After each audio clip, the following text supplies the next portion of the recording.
This came in from Annette. Annette asks, is a negative reaction ever justified and called for and can ultimately change a situation for the better?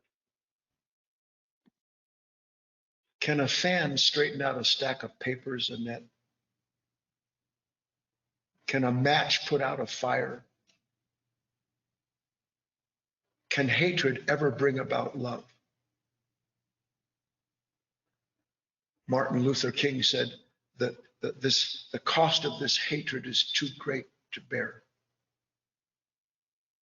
Love is the answer.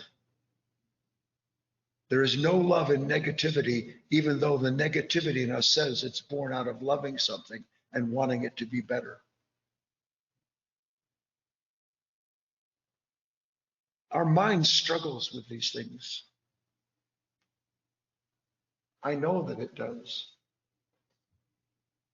I have been you, meaning I have been this consciousness. I couldn't teach you about it if it hadn't been transcended. But the struggle that we have with our mind isn't our struggle. It belongs to a mind that's trying to comprehend what is true through the past. It's trying to meet what's taking place and understand it by comparison. And comparison doesn't understand anything. Comparison is conflict. And when I finally understand that comparison is conflict, whether I'm judging myself or looking out at the world and trying to decide how it should be, and yeah, I get negative as hell because the world is going to hell in a handbasket, and I believe that my negativity proves that I really want a different world. But if I really want a different world, I have to be a different human being. Because nothing is going to change in this world until the consciousness that is responsible for the way it's manifesting changes.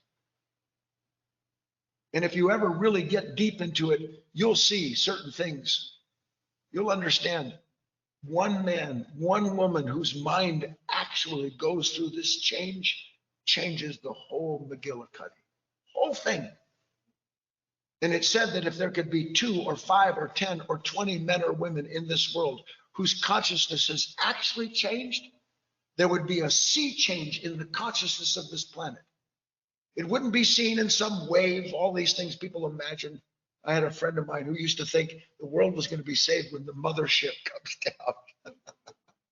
Because we're going to be saved by the aliens who are secretly gods ascended, and all of this fantasy and psychological babble. No, we are saved by the divine when we let the divine show us that the divine cannot be threatened and nothing can take anything from it, let alone give something to it. Then we live free. We live from a mind that can't shut down because it's not rejecting or resisting something it doesn't want.